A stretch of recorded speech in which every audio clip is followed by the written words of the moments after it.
Welcome back to the Boy Time channel. Today, Talk, Laughing Stock. My pick. What? No way. Are you sure? I think so.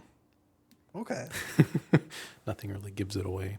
Yeah, this is the one we're doing in our kind of sandwich of new releases. So you'll find out what new release we're doing at the end / Wow. next video you click on. But thought I'd throw this one right in the middle of the new releases because it's spring. It's a very spring album. It's also my favorite album of all time. Yeah. And I didn't have another Yeah. pick. So I'm like, throw it in there.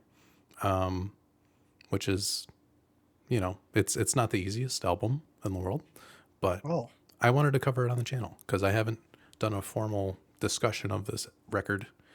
I think I did it on the podcast like 4 years ago when I first listened to it, but I think possible. my thoughts have probably changed a lot since then on it because it's definitely a grower.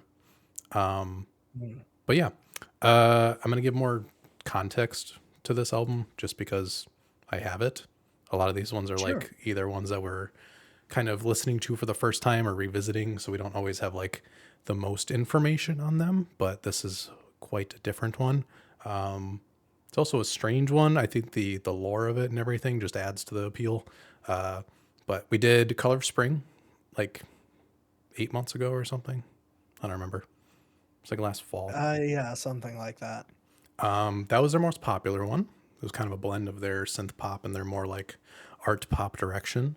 That came out in '85. It was their most popular album to date. EMI gave them a boost and more budget, and they're like, do whatever the hell you want. We don't care.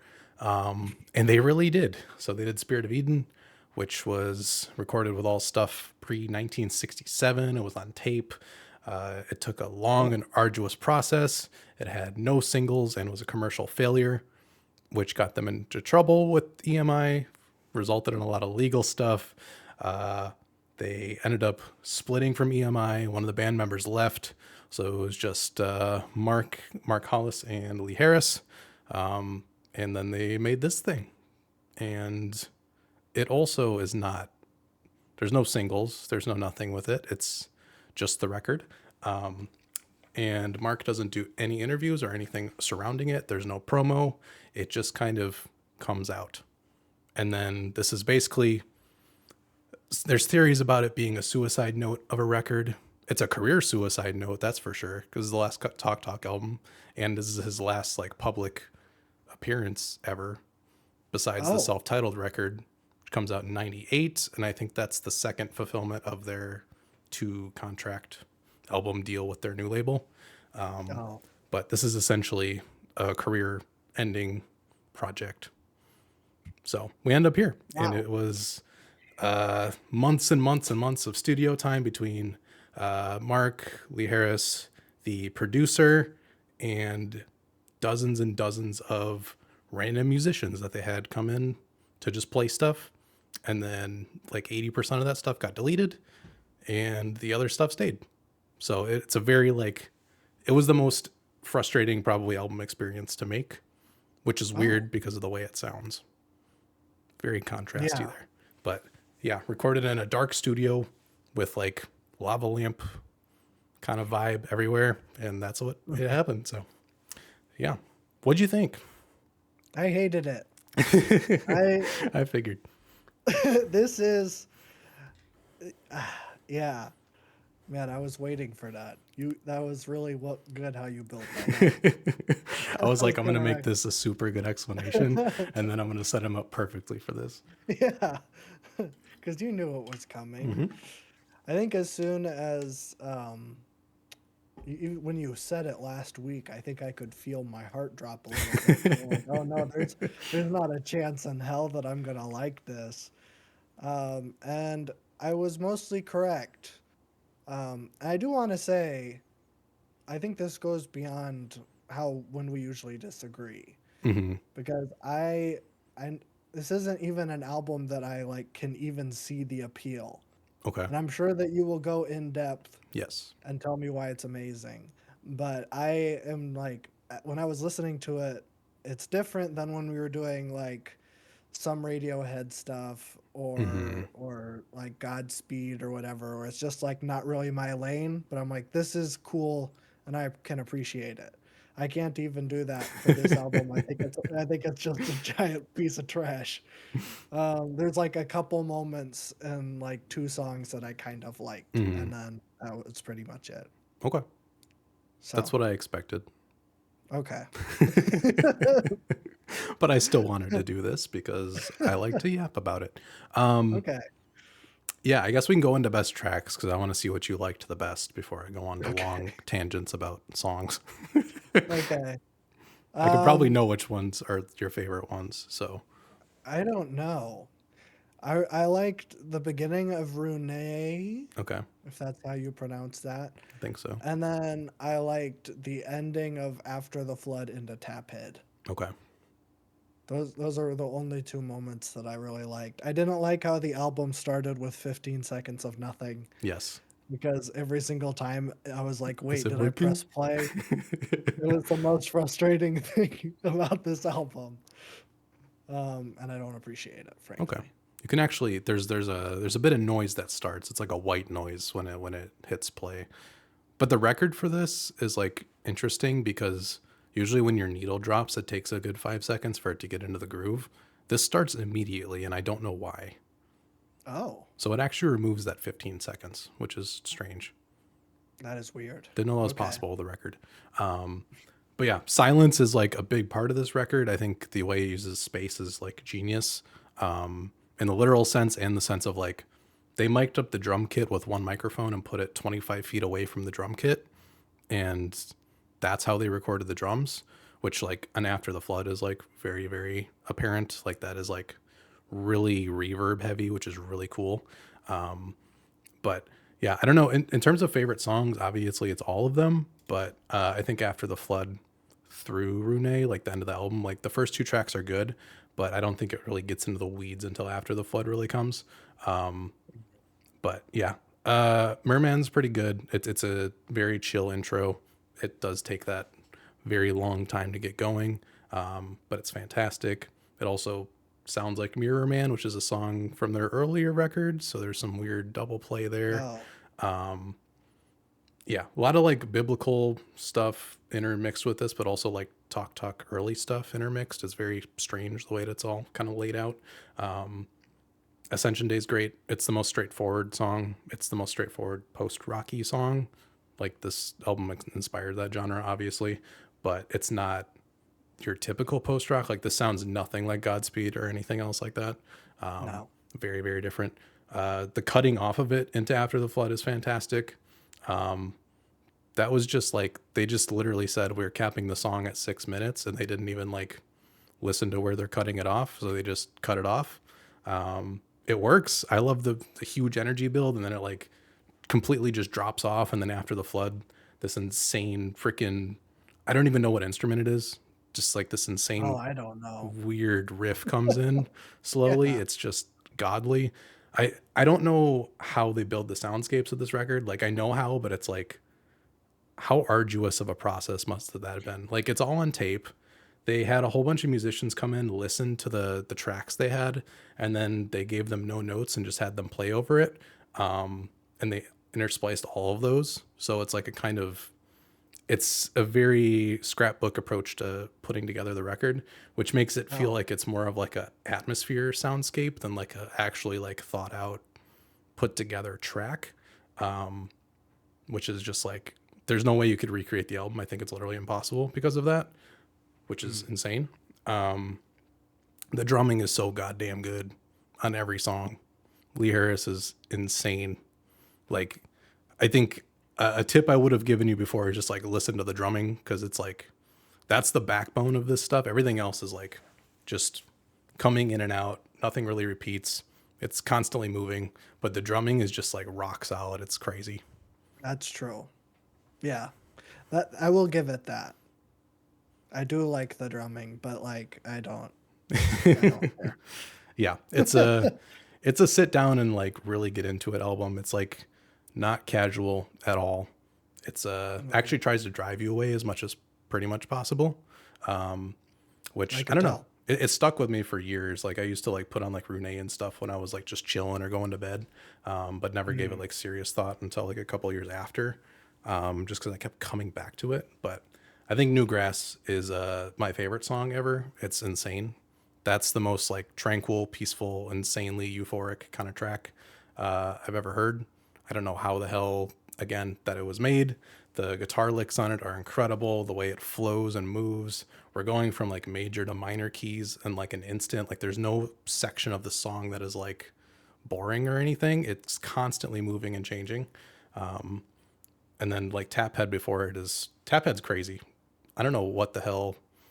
It's like an acid jazz track, but it's ambient. Half of it is like nothing. And then there's Yeah. just like this insanely like alien sounding horn section that comes in out of nowhere. It's phenomenal. Yeah, this whole thing is just there's this is the only album I think where there's like no note misplaced. I think it is just like this is a once in a lifetime kind of way it's put together, and it was made that way. So it's just crazy. But what'd you hate the most about it? I don't know. See, that's gonna require some thinking. Yeah, this is very difficult to me because I've listened to it 3 times now. Hmm. The first time I was like immediately like, "Oh, so I thought with the Color of Spring, they kind of incorporated like his weird 80s vocals a little bit Hmm. better. But when you strip it like all the way back to post rock and it's just like I guess this is kind of my big critique of post rock is that all the vocals suck. Hmm. And like If there are any. like if there are any, but they're like pick the guy with like the most nasally, like cold on a Sunday morning type voice to be Hmm. their vocals, and I'm like, I hate this sound. I just don't like it. And so there's like hardly any instrumentation. There's not a whole lot to latch onto. And so I think I was just getting stuck listening to this man just speak, and it made me Hmm. sad. I'm like, I could be listening to Mariah Carey right now. Don't bring her name up. They'll come get us again. Hey, that was a positive comment about Okay, Mariah Carey. that's true. I suppose. I don't know. I love his vocals. I think they're incredible on this record. I think it's the best vocal performance he's done. It's weird that it works in 80s synth pop and it works in this situation. I think it's more of just an instrument in this kind of style because you can't understand what the hell he's saying. Like, No. I know this record front to back and I do not know the lyrics word for word on a single track. I don't feel the need to. Uh, Like I understand the idea behind every song, Yeah. but I do love like on tracks like New Grass and After the Flood, like he really fits into those kind of soaring melody parts, and just kind of blends in almost, which is really nice. It's not like Yeah. a traditional song where the vocals are kind of the lead. Like they kind of just fall in and out of wherever they need to. Um, but even a song like Rune, which is just like stripped down guitar, like he is so close to that microphone, but like it's Yeah. recorded so well. Um, it's just very, very nice to listen to. I think they use binaural microphones in some fashion, which is Could be. the weird ear microphones. Yeah. I don't know where they pop up, but I read something that they were used in part of the album. Mm. Was the talk Mr. Talk? Was he like kissing He and was like licking the kissing the ears ear, like yeah. He's like, put ASMR that in, put girl? that in. That's It's what got that instrument is in After the Flood. yeah. they they did use an instrument. I think it's called like a variophone, which like doesn't exist anymore. It's Oh. a I think it's like a voice modulator, but you play it like a woodwind instrument. So it takes the vibrations and brings out a sound. I think that's what Oh, the screeching sound on After the Flood is, that like weird that could screeching be. part. Because that was supposed to be like a 1 or 2 note solo, and it completely malfunctioned and just like started going crazy. And they're like, leave that in, and it's That's genius. It's genius. It plays off like all of the rest of the elements, and then when it goes out, the real organ comes back in and just like highlights it, and it's like, God damn, it's the freaking storm, and then the after the storm. It's amazing.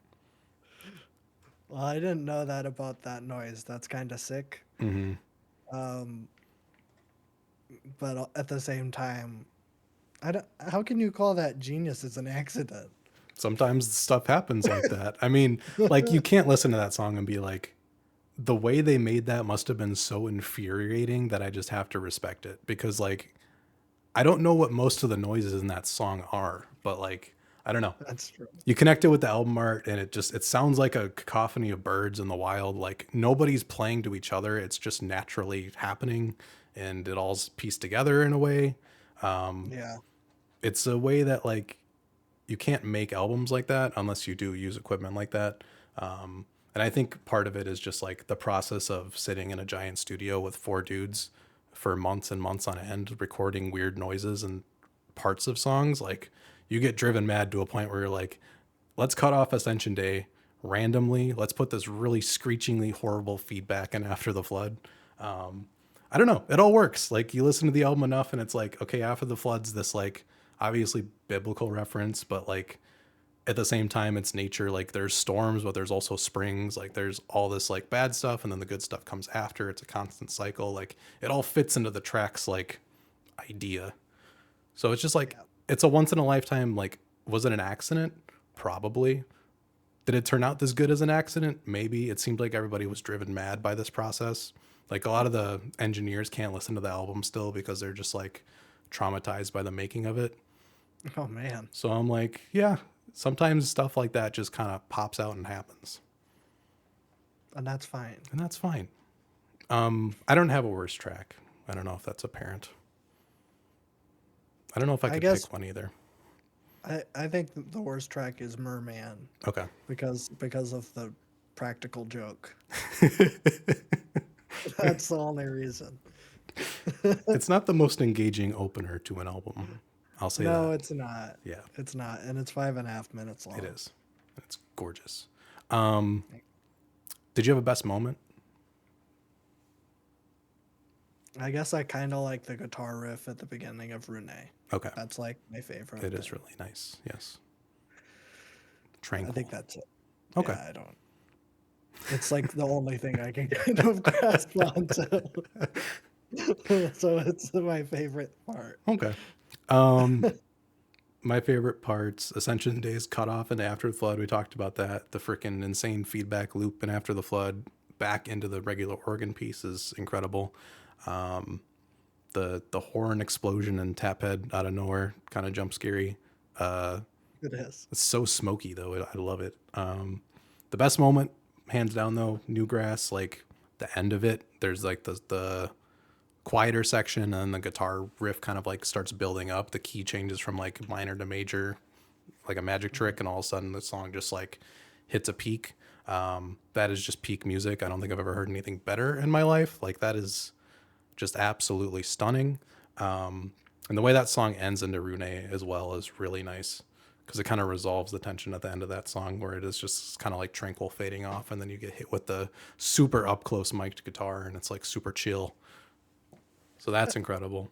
And then I would say the ending of Rune, I think it's the only song that actually ends and resolves its chord progression.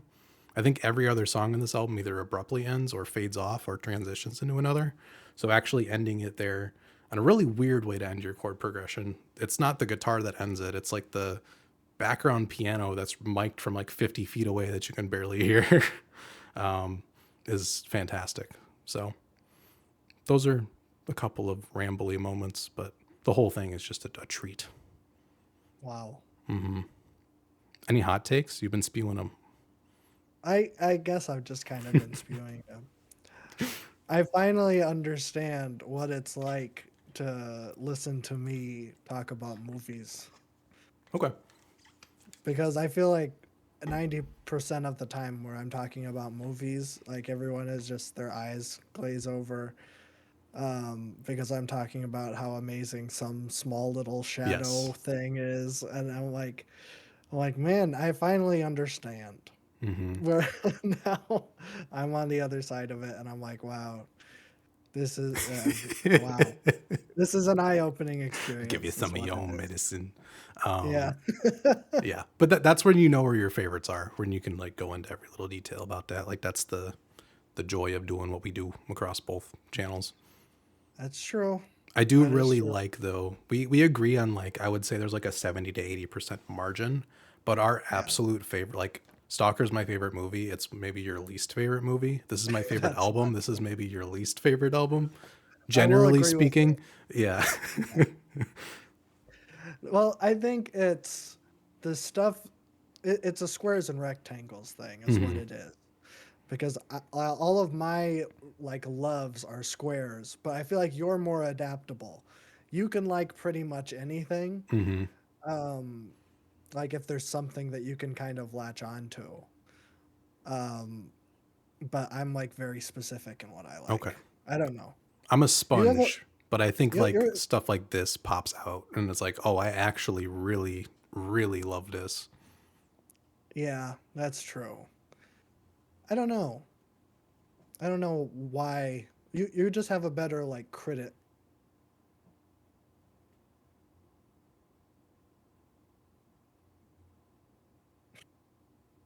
It cut out. You were gonna give me a compliment and it cut out. Say the It last was 20 seconds. I said you have a good critic's palate, and then you just like your camera froze and you looked really sad. I wish I I had wish your I was point of the view so I could put that in. I know. Oh well. Oh well. Well, you heard it Yeah. Um eventually. my hot takes. I don't know. I mean, I think it's the greatest album ever made. That's a hot take, I guess. I don't think it's talked about as much because it's definitely like revered nowadays in a lot of circles. But I still don't think it gets like the. It doesn't get like the Dark Side of the Moon or any of those kind of treatments where it's Oh, like kind of set as like a milestone in music history. I feel like it yeah. should be just because like it did like popularize post rock. Um, and you don't get like Radiohead at all without this. I think No. Radiohead took a lot from the process of the last two albums that they made and just like the attitude surrounding it. But I don't know. I don't think it gets enough credit for where it's supposed to be. It's still one of those like, if you dig a little bit, you'll find it, but it's not the centerpiece of all the like critics' best albums ever made and all of those things. Oh, Like, yeah. there's a couple books written about it, but it's so hard to see stuff about this because they intentionally didn't do interviews or anything. Like, it was very inconspicuous and it just kind of is there, Mm. which I like. It adds a cool factor to it. It's like I'm digging up a hidden gem that isn't too hidden, but like usually with albums like this, it's very documented about how stuff happened. Yeah. But this one, you really got to dig for it. So those are my hot takes. Um, any closing thoughts you have? My least favorite movie is not Stalker. Okay. If that goes on record that my least favorite movie Yes, is I will Babby, not put you on blast for that. It is one of your least favorite ones. It cut out again. I know. It's okay. I'm trying to save myself. Hmm. I need to save the little credibility that I do Okay. have. I said it was one of your Stalker. least favorite ones. I corrected myself. It is not your Yeah, least favorite. You've my seen a lot least of favorite. stuff. I don't know what my least favorite movie is either Cannibal Holocaust Mm-hmm. or The Amazing Spider-Man 2. Okay. Both war crimes in their own right. Yes. And throw Batman versus Superman in there too. Okay. That one's number 3. Hmm. I don't know what my least So, favorite movie is, so you're not gonna get that out of me. That's all good stuff for me today. I don't have any negativity. good. So yeah, That's how it should be. real. Next time, don't pick a bad album, and maybe the discussion I will did this all. intentionally. I'm like, I'm gonna. I'm like, I gotta get my stuff off, and I need him to like suffer through what I think is the best thing ever made.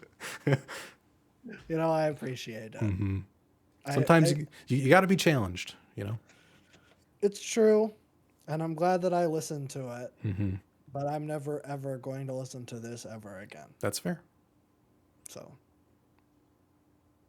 We'll pick your favorite album of all time eventually, whenever you figure out what that is. I don't know what it is. I was trying to think of it, like because we got to do that after Snail Mail, which is Exactly. what we're doing next. Yeah. We can reveal that right now because it's the end of the Yes. episode. Snail Mail, new album, Ricochet. Is that what it's called? Yeah. Okay. Yeah, we're doing that next. Uh, yes. Yeah. I listened to the first couple of songs Okay. today. It was pretty good. I held off. I really wanted to listen to it though, but I'm like, let me do this video and then I'll go full in on Snail Mail. I Oh, might listen to very that good. album and be like, oh, that's my new favorite album of all time, and then this whole video idea would be canned, you know? Oh. I see you're tempering your expectations. Mm-hmm. Anything less than best of all time, I'm gonna really give it to her next time. Wow. It's derivative. This is so derivative of a laughing stock. The snail mail record. I bet you didn't even record it on tape and then splice it up. Excruciatingly long process. Yeah. But yeah, I gotta think of what my favorite album Okay, is. we'll do that I was eventually. I was like, a strong contender is What's Going On, Mm-hmm. but we've already done that. We have. When did we last talk about it though? I feel like that was a long Was time it the ago. Rolling Oh Stones yeah, I feel like video? our opinions have flourished more since then. That's true. I'll have to think about it. Okay, So that's it. We have other podcasts. we do. We have the Boy Time podcast, which is my favorite podcast of all time, Mm-hmm. where we talk about hit films. Most recently, we did War, Lord of War. Lord of War. Yes, It's a fantastic film. really is. It's really, yeah, It it's a is one of the films fantastic of all film. time. It is. It's all about family, and ultimately, At the end of the that's day, really powerful. it's true. Yeah. So, yeah, go check that out, or watch the one that we did before, Weapons, which is a much better movie. Mm-hmm. A little bit better, I I was guess I gonna should like say. say, but I'm not even gonna like open that can of worms because it's just not fair. It's not fair to put It's Lord not of fair. War over Weapons. Like I'm not even gonna joke about that.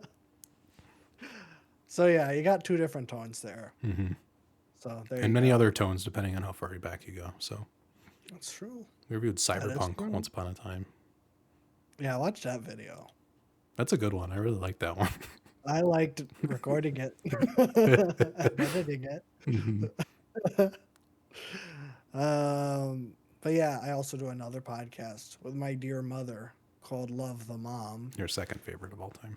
This is my second favorite podcast of all time. Although it might be Okay, it gaining might surpass it. steam. Mm-hmm. Who Two knows? legends can coexist. That's true. That's true. It's my king and queen, if you will. Mm-hmm.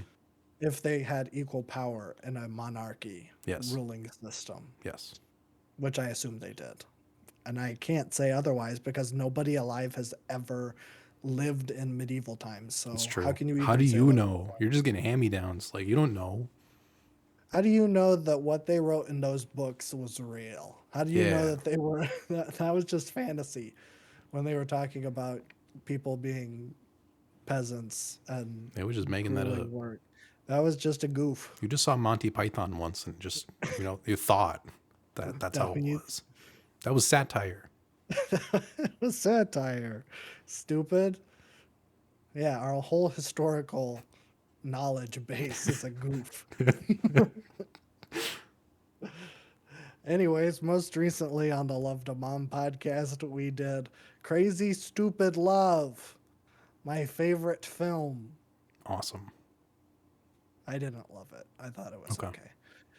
But next Spoilers. time we're doing Before Sunrise.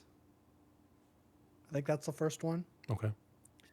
The Richard Linklater Before trilogy. Of course. We're starting it Who could forget? because my mom was talking about how real the relationships were in Crazy Stupid Love, how real they felt.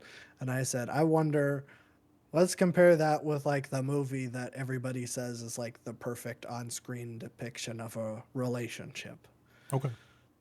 So we'll see how it compares. I've never seen them, but I have the entire Criterion collection, which I still have on my desk. Because I was showing it to the audience when we recorded that podcast episode. Like the show For Crazy things. Stupid Love. Mm-hmm. Yeah. It's fun. It is. This is why I have physical media, for show and tell. Just to show it off. Yeah, look. When we review Queen Innuendo, I'll be able to Mm. point. Mm-hmm. That'll be nice. Well, I'll remember. we've done two of those on the wall. So actually, well, we did Doug Walker's The Wall. So technically, oh, three, technically We four. We did a version of The Wall. we did this We one, did. and this one, Mm-hmm. this one, and Okay. this We one, did four and a half of and these. What is this that one? one. That's Continuum by Oh, John Mayer. For some reason, the cover on the vinyl is just white. okay. So we've done all of them except the Queen album and Michael Jackson's Bad. Yep. I was just these are white albums, Okay. except that one That one's it's kind of off. cream. Wait, yeah. It's close enough. It was the closest I had. Mm-hmm. I don't have much money these days to spend on Should just spray paint fancy it. things to put on my wall. Yeah. Oh, yeah, yeah, I could do that. I just So, have that, and then that's Rapids Go Home for the Wii over there. oh, I need to play that game. It's a banger. I've actually been trying to find that. Where the hell did you find that? She's had it since Oh, it came out, so see, I we're sold keeping these my things. copy. Yeah. You gotta keep it. When Mm-hmm. I was a kid, I was dumb. So I have like I have the Rabbids TV party game, Oh, but yeah, not as good. frankly, it doesn't compare to Exactly. Rabbids Go Home because you could put them You into can Wii Remote. shake the Wii remote and they go crazy in there. It's awesome. That might be the best video game of all time. It really is. It's entertainment value at every screen. Like even the loading screens are fun. Like it's just Yeah. pure amazement. It's like if they made the opening of Mario 64 where you could mess around with the face the whole game. Exactly. It does feel like that. Doing a lot of bests of all time in this video, and that's one of the best of all time right there. Get ready for Boy Time features Rabbids Go Oh, Home. if we could get ours freaking hooked up, That would actually. it'd be I fantastic. need to find it. I swear, every single time I go in a retro video game store, I'm like, I wonder if they have it. They never do. It's I a even shame, have really. the Rayman Raving Rabbids 1 and 2, the original Oh, games. okay. I'm trying. I'm trying. A collector's as hard life is as I hard. possibly can. It is. It is. That's okay. I don't even really like Rabbids. I just really It's want to just- play that game. Yeah. Something about that game.